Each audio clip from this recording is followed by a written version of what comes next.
Howdy bubs and welcome back. Today we'll be continuing our adventure in building up our platformer game. The next step is going to be focusing on building out our sprite for our melee weapon. First is to make sure that you have the sprite. I made S melee. I've created this. I'm actually going to show how I go through the process of making it frame by frame so that way you're able to follow along. And so let's jump in, edit the image.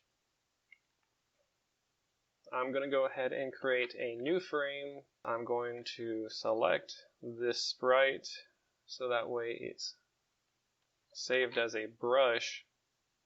I'm going to go into the next frame and turn on onion so that way I can see where the former frame was at. I'm going to then rotate this just a bit, enter, and then place it on top of where it was. I'm going to add another frame. I'm going to go back to my original sprite, rotate it a little bit more, place it on top of this one,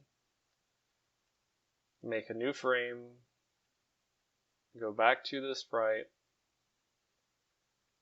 rotate it even more, make sure it stays roughly with it. As we can see frame by frame how it's swinging. Add yet another frame. Select this brush again. Rotate it more. Place it down. Might need to add a little bit more frames in there. I think there's a little bit too much of a gap. Add another frame. Select the original sprite, rotate it a bit more, place it down. Yeah, I definitely need a few more frames in here. Add one more frame. Now that we've created all these brushes, we actually no longer have the original one. So I'm going to copy this again. Then go back over here. Rotate it. At this point we should be able to just do the 90-degree rotation. Yeah, that looks good. Place it down.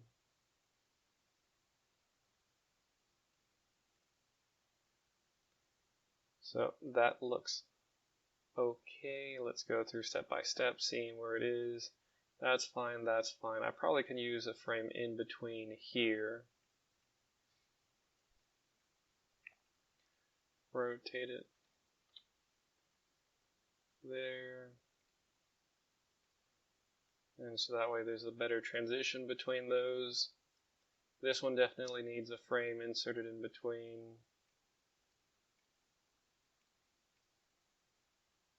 Go back to this brush, rotate it just a bit more,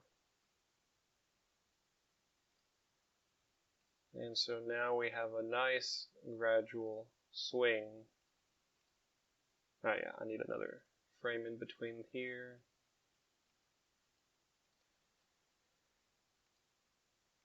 Rotate.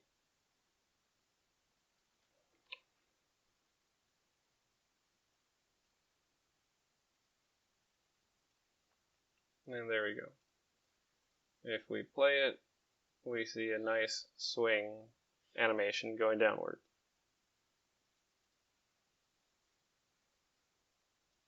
Now this just gives the basic swinging of the weapon. Some of you might want to add little effects to it as it swings. Perhaps the blade or whatever you are using kind of adds effect to the wind behind it.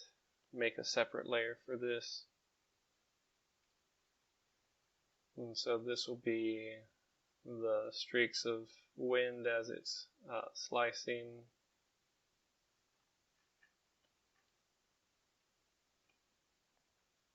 You don't need this, might not look good, depends on what you're going for. Here, if we put onion back on, you can see where it was. Try to mimic it. Again, not at all necessary.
And there we go.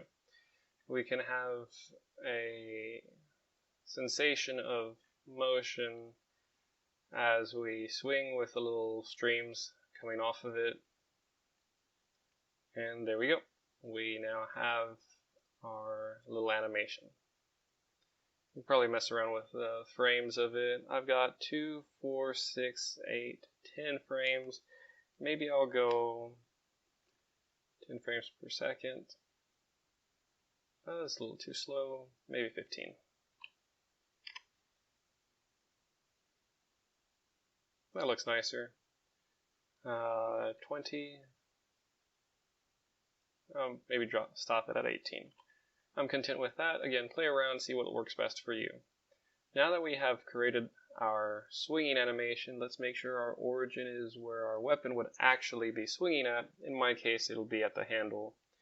Now, based off of your weapon, what you choose, if you even have a melee weapon, just make sure that the origin and all matches up roughly where you think it would be most appropriate. This covers only creating the melee weapon sprite. We'll also need to create another sprite, in our case, just for our enemy. Again, this is going to be a placeholder until we later update it as enemy. And as always, whenever I have a placeholder, I'm just going to be using a non-filled box. Let's make it yellow. And another color in between. And then I fill it with gray. There. This will serve as our enemy, just so we have a placeholder item. The next thing to work on now is our hitbox. Currently we have our S melee. I'm going to actually specify that this is the S melee swing. I want to actually duplicate this, and this will be S melee swing hitbox. With the hitbox, I'm going to go ahead and jump into the new one, the hitbox, edit this, and we're going to add an extra layer. I'm going to rename this just so we know what layer we're working with. This is our hitbox. I'm going to go ahead and make a red box. Where is it? Box. And this is going to represent where the weapon is. We want to deal damage to everything that this specific hitbox hits. Because currently, if we do a collision mask, there's no way we can have a collision mask nicely swing around the entire thing, unless, of course, we do a very expensive per frame check on it step by step. But that's expensive. In addition to that, I don't want, for instance, our lower portion to actually deal damage, as this is the pommel. And depending on your weapon, you might only want certain portions of it to deal damage. For instance, the axe will only deal damage at the axe head. And so, to address that, we're going to go and edit it and create our own hitbox. Now, I'm going to set the, if you double click on the color, set the alpha to be like 140. This just makes it somewhat transparent. And now I'm going to, in our hitbox layer, highlight the portion of the weapon that I want to have the hitbox. To make this easier, I'm just going to keep a rectangle around here. You, of course, can grab more stuff within this, up to you. Then we specify where the hitbox is. In this case, again here.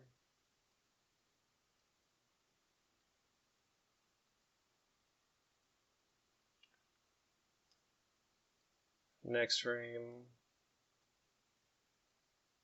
You don't have to make it perfect. It's up to you on how precise you want it to be.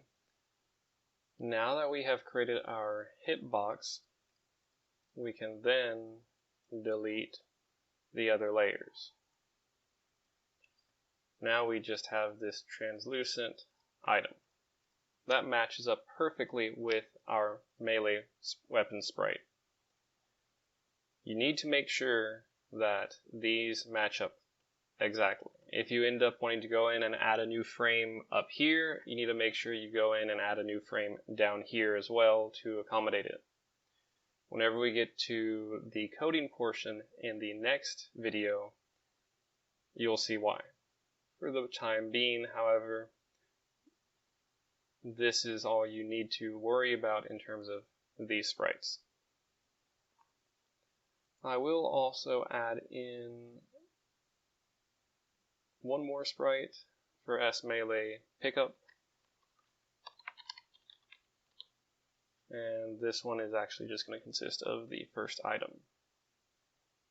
So that way it just floats there harmlessly. Make sure the sprite collision mask is precise per frame. That way it hugs it perfectly as it swings based off what we want our collision mask to be. This collision mask doesn't matter.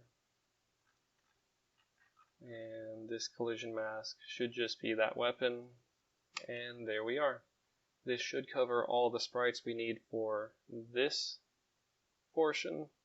Our next video will go into details about how we can address all of the code to actually start swinging the weapon.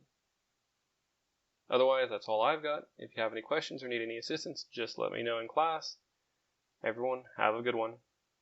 I just wanted to say thank you to all of my Patreon supporters. Shout out to my bad bubs, my top 5, my day ones. Y'all have always been there for me. Next up, my baby bubs, the next 5. I always love y'all's support. And finally, for everyone else, any little bit helps. Thank you to all my basic bubs for supporting me along my journey. If you want to continue receiving notifications, make sure to like, comment, and subscribe, and don't forget to hit that bell button.